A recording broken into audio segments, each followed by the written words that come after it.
ఓం నమ శివాయ. లాస్ట్ వీడియోలో చెప్పాను కదా ఫ్రెండ్స్, నేను అరుణాచలం వెళ్ళాను అని, పూర్తిగా అప్డేట్ ఇస్తాను అని. అన్నట్లుగానే నేను పూర్తిగా అప్డేట్ ఇస్తాను. ఎందుకు ఇస్తాను అన్నాను అంటే, చాలా మందిని ఇక్కడ వాళ్ళని అడిగానండి. గిరి ప్రదక్షిణ చేసామంటున్నారు కానీ ఏమేమి దర్శించుకున్నాం అనేది ఎవరు చెప్పట్లేదు. 14 కిలోమీటర్ల డిస్టెన్స్లో మనకి మొత్తము లింగాలు ఉంటాయండి వరుసగా. ఆ లింగాలన్నీ ఏమేంటి అంటే, మొదటిగా మనం రాజగోపురం నుండి స్టార్ట్ అవుతామండి.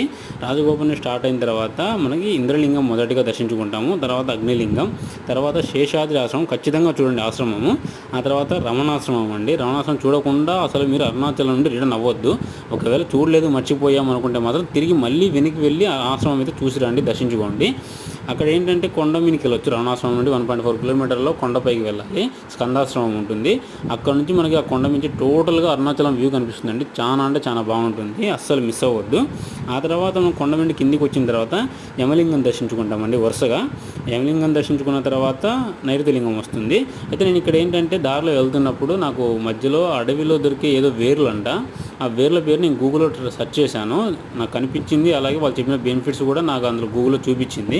అందుకని నేనైతే జ్యూస్ తీసుకున్నాను. ఇది ట్రై చేశాను, చాలా బాగానే ఉంది. ఇది ఫిజికల్ స్ట్రెంత్కి అలాగే జాయింట్ పెయిన్స్కి చాలా మంచిదంట. ఖచ్చితంగా ట్రై చేయండి. మ్యాటర్లోకి వచ్చేస్తే మనకి ఏంటంటే యమలింగం చూసుకున్న తర్వాత నైరుతిలింగం చూసుకున్న తర్వాత వరుణలింగం తర్వాత వాయులింగం తర్వాత కుబేరలింగం చూసుకున్న తర్వాత ఈశాన్యలింగం మనం చూసుకున్న తర్వాత లాస్ట్గా మనకి మోక్ష మార్గం ద్వారా బయటకు వస్తామండి.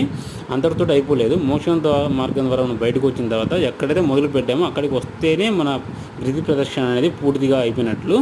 నెక్స్ట్ ఏంటంటే నేను ఆ సజెషన్ చెప్తాను చూడండి. చిన్నపిల్లలతో వెళ్ళేవారు, అలాగే సిటిజన్స్, మన ముసలి వాళ్ళు ఉంటారు కదా, పెద్దవాళ్ళు, వాళ్ళు వెళ్ళేటప్పుడు అయితే ఖచ్చితంగా జాగ్రత్తలు చూసుకోండి. అలాగే మధ్యాహ్నం టైంలో ఎట్టి పరిస్థితుల్లో నడవద్దు. మ్యాక్సిమం ట్రై చేయండి తెల్లవారుజామున 2 నుండి 3 టైంలోనే నడవడానికి ట్రై చేయండి. సాయంత్రం పూట నడవద్దు. నా తరపు నుంచి నేను చెప్పేదైతే సజెషన్ అది. వీడియో మాత్రం నచ్చినట్లయితే షేర్ చేయండి, లైక్ చేయండి, అలాగే సబ్స్క్రైబ్ కూడా చేయండి ఫ్రెండ్స్. ఇలాంటి మరిన్ని ఇంట్రెస్టింగ్ వీడియోస్ అయితే ఖచ్చితంగా నేను అప్డేట్ ఇస్తూనే ఉంటాను. Bye, thank you.